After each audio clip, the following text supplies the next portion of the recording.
நம்ம ஆளுங்க தானே நம்மள இவ்ளோ தூரம் சப்போர்ட் பண்ணி கூட்டிட்டு வந்தாங்க.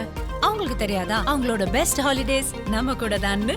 GT Holidays, South India's #1 travel brand. Touring Talkies ரசிகர்களுக்கு வணக்கம். வாங்க லன்ச் நிகழ்ச்சிக்கு போகலாம்.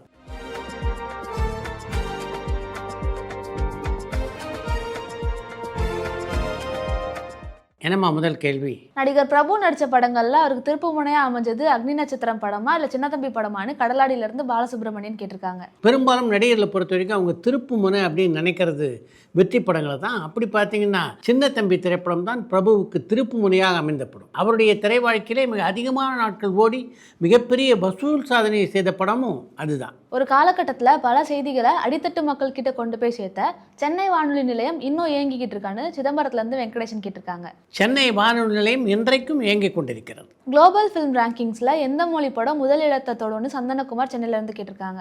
குளோபல் ஃபிலிம் ரேங்கிங்கில் எந்த மொழி படம் முதலிடத்தை பெறும் அப்படின்னு கேட்டிருக்கீங்க. எந்த மொழி படம் அப்படின்றது முக்கியம் இல்லை, எந்த மாதிரியான படம் அப்படின்றது தான் ரொம்ப முக்கியம். எந்த மொழியில ஒரு படம் தயாரிக்கப்பட்டிருந்தாலும் அந்த படம் எவ்வளவு சிறப்பான ஒரு படமாக இருக்கிறது என்பதை பொறுத்து தான் அந்த படத்துக்கான ரேட்டிங் அமையும். சேயான் படத்துல ப்ராஃபிட் ஷேரிங் முறையில தான் சிவகார்த்திகேயன் நடிக்கிறாருன்னு தனஞ்சயன் சார் ஒரு ரீசெண்ட் இன்டர்வியூல சொல்லியிருந்தாரு.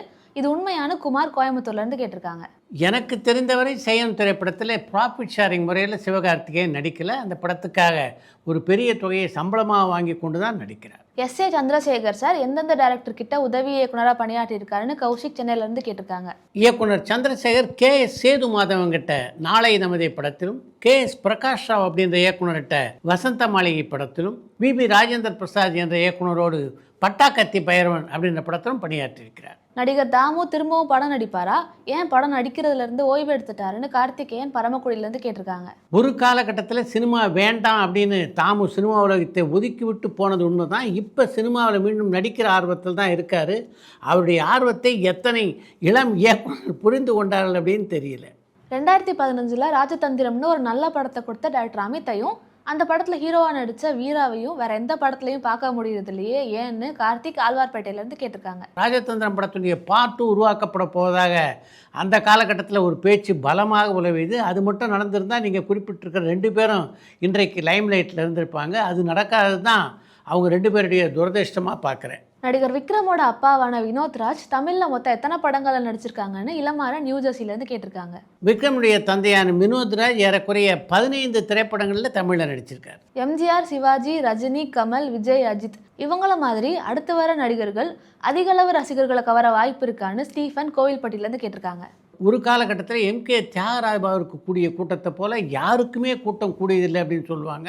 அதற்கு பின்னால் தான் அந்த இடத்துக்கு எம்ஜிஆரும் சிவாஜியும் வந்தார்கள். அதுக்கப்புறம் பார்த்திங்கன்னா ஒரு காலகட்டத்தில் கமல்ஹாசன், ரஜினிகாந்த் ஆகிய இருவருக்கும் அப்படிப்பட்ட ஒரு ரசிகர்கள் கூட்டம் கூட ஆரம்பித்தது. இப்போ விஜய், அஜித் ஆகிய இருவரும் அந்த இடத்துல இருக்காங்க. அவர்களுக்கு பின்னாலும் அது போன்ற ஒரு கூட்டம் நிச்சயமாக ஒரு நடிகருடைய பின்னால் போகும். அந்த நடிகர் யார் என்பதை காலம் அடையாளம் காட்டும். 7 கடல் 7 மலை படத்தோட ரிலீஸ் டேட் கன்ஃபார்ம் பண்ணிட்டாங்களான்னு சரவணன் காஞ்சிபுரத்துலேருந்து கேட்டிருக்காங்க.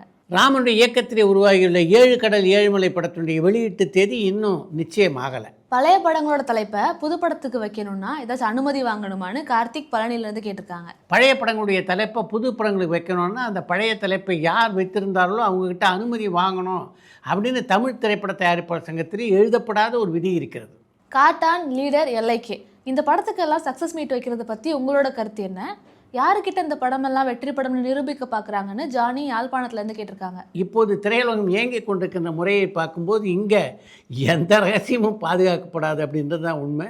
ஒரு திரைப்படத்தினுடைய வசூல் என்ன அப்படின்றத கடைக்கோடி ரசிகர்கள் வரை தெரிந்து வைத்திருக்கிறார்கள். அப்படி இருந்தும் பல ஓடாத படங்களுக்கு எதுக்காக வெற்றி விழா கொண்டாடுறாங்க அப்படின்னு எனக்கு இன்னி வரைக்கும் புரியாத புதிராத்தான் இருக்குது. நடிகரும் இயக்குனருமான சிவச்சந்திரன் மொத்தம் எத்தனை படங்களை இயக்கியிருக்காரு, எத்தனை படங்கள் நடிச்சிருக்காரு, அவரை சாய்வு சித்ராவை எதிர்பார்க்கலாமான்னு சந்தனகுமார் சென்னையிலேருந்து கேட்டிருக்காங்க. நடிகர் சிவச்சந்திரன் எண்ணுயிர் கண்ணம்மா, ரத்த தானம், மனம் விரும்புதே உன்னை போன்ற தமிழ் படங்களையும், கோச காவ்யா, சத்ய ஜுவாலே ஆகிய கன்னட படங்களையும் இயக்கியிருக்கிறார். லிட்டில் ஜான் படத்தில் ஹீரோவா நடித்த பென்ட்லே மெச்சம் வேற தமிழ் படங்களை நடிச்சிருக்காங்களான்னு பூஜா ஹைதராபாத்லேருந்து கேட்டிருக்காங்க. லிட்டில் ஜான் படத்தில் நடித்திருந்த பென்ட்லி மிச்சும் அந்த படத்தை தவிர வேறு எந்த ஒரு தமிழ் திரைப்படத்திலும் நடிக்கவில்லை. கருப்பு படத்துக்கு இன்னும் சரியான ரிலீஸ் டேட் அனௌன்ஸ் பண்ணலை. ரொம்ப நாள் தள்ளி போயிட்டு இருக்க இந்த படம் எதிர்பார்த்த அளவு வெற்றி பெறுமான்னு திருச்சியிலேருந்து பாலா கேட்டிருக்காங்க. கருப்பு திரைப்படத்தை பொறுத்தவரையிலே சூர்யா ரசிகர்களை தாண்டி அந்த படத்துக்கு மிகப்பெரிய எதிர்பார்ப்பு இருக்குது. அதனால் அந்த படம் ஒரு வெற்றி படமாக அமைய வாய்ப்பு இருக்குது. ஜனநாயகன் படத்தோட ரிலீஸ் டேட் ஏப்ரல் 30ன்னு வர செய்தி உண்மையானு ராகுல் சேலத்துலேருந்து கேட்டிருக்காங்க.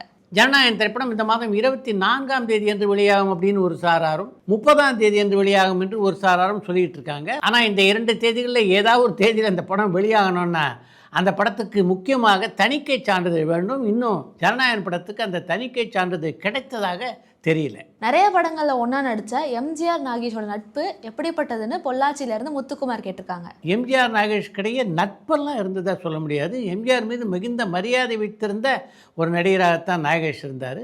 மற்றவங்களாம் எம்ஜிஆர்கிட்ட பேசுகிறதுக்கே பயப்படுவாங்க. ஆனால் நாகேஷுக்கு அந்த சலுகை தரப்பட்டிருந்தது. அவர் சர்வசாதாரணமாக எம்ஜிஆரோடு உரையாடுகின்ற ஒரு இடத்தில் இருந்தார். நடிகை அனுஷ்கா இப்போ மலையாளத்தில் அறிமுகமாகறாங்க.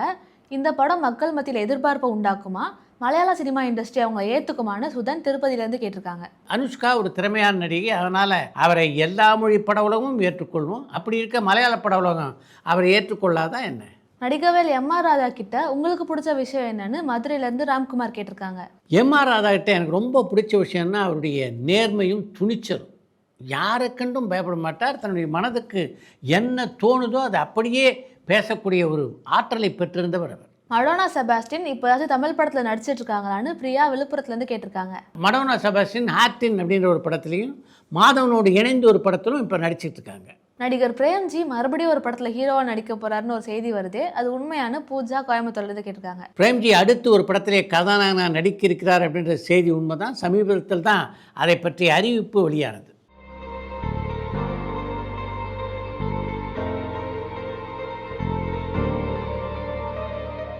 ஆஸ்கார் அவார்ட் கமிட்டியில் இடம்பெற்ற தமிழ் நடிகர்கள் யாரெல்லாம்னு திருப்பூர்லேருந்து பழனி கேட்டிருக்காங்க.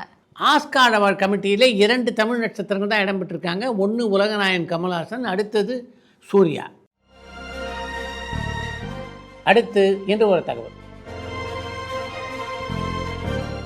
புரட்சித் தலைவர் எம்ஜிஆர் தமிழ் சினிமாவிலே தனக்கென ஒரு இடத்தை உருவாக்கி கொண்டதற்கு பின்னால் பல திரைப்படங்களை தயாரித்திருக்கிறார். ஒரு சில படங்களை இயக்கி இருக்கிறார். அப்படின்னாலும் தயாரிப்பாளர் என்று அவருடைய பெயர் முதலாக இடம்பெற்ற திரைப்படம்னா அது நாம் என்ற திரைப்படம் தான். எம்ஜிஆர், கலைஞர் மு. கருணாநிதி, இயக்குனர் ஏ. காசிலிங்கம், பத்திரிகையாளர் ராஜாராம் ஆகிய 4 சேர்ந்து உருவாக்கியது தான் மேக்கலா பிக்சர்ஸ் என்ற நிறுவனம். அந்த நிறுவனம் ஜூபிட்டர் பிக்சர்ஸ் நிறுவனத்தோடு இணைந்து உருவாக்கிய திரைப்படம் தான் நாம் என்ற திரைப்படம். நாம் திரைப்படத்துடைய துவக்க விழா நெப்டியூன் ஸ்டுடியோ நடைபெற்ற போது தான் அந்த படத்திலே தயாரிப்பாளராக இணைந்ததை பற்றி உணர்ச்சிகரமாக உரையாற்றினார் எம்ஜிஆர். ஜூபிட்டர் பிக்சர்ஸ் நிறுவனம் தான் என்னை கதாநாயகனாக்கிய நிறுவனம். அந்த படத்தை தொடர்ந்து மர்மயோகி அப்படின்ற திரைப்படத்திலும் எனக்கு நடிக்க அவர்கள் வாய்ப்பளித்தார்கள். நடிக்க வாய்ப்பளித்தது மட்டும் இல்லாமல் அந்த படத்தில் என்னுடைய ஊதியத்தையும் கொஞ்சம் கூடுதலாக கொடுத்தார்கள் என்பதை நான் சொல்லியே ஆக வேண்டும். இன்றைக்கு தமிழ் சினிமாவிலே எனக்கு வாய்ப்புகள் தொடர்ந்து வந்து கொண்டு இருக்கின்றன. நான் ஓரளவுக்கு செல்வாக்குள்ள நடிகனாக இருக்கேன்னா அதுக்கு முக்கியமான காரணம் ஜூபிட்டர் பிக்சர்ஸ் முதலாளிகளான மோகதீனும் சோமசுந்தரமும் தான். நான் உங்களுக்கு ரொம்பவே நன்றி கடன் பட்டிருக்கேன். என்னை கதாநாயகனாக்கியதோடு மட்டும் நிற்காம ஜூபிட்டர் பிக்சர்ஸ் நிறுவனத்திலே மாத சம்பளத்துக்கு பணியாற்றி கொண்டிருந்த என்னை இன்றைக்கு இந்த கூட்டு தயாரிப்பிலே முதலாளியாகவும் அவர்கள் ஆக்கியிருக்கிறார்கள். அதுக்கு எப்படி நான் நன்றி சொல்கிறது அப்படின்னு எனக்கு தெரியல. முதலாளி தொழிலாளி அப்படின்லாம் வித்தியாசம் பார்க்காம நடிகர்களும் தயாரிப்பாளராக வேண்டும் அப்படின்னு நினச்சாங்களே, அந்த பெருந்தன்மையை எப்படி பாராட்டுவது என்றே தெரியவில்லை என்று அந்த விழாவிலே உணர்ச்சி பொங்க பேசியிருக்கிறார் புரட்சித் தலைவர் எம்ஜிஆர்.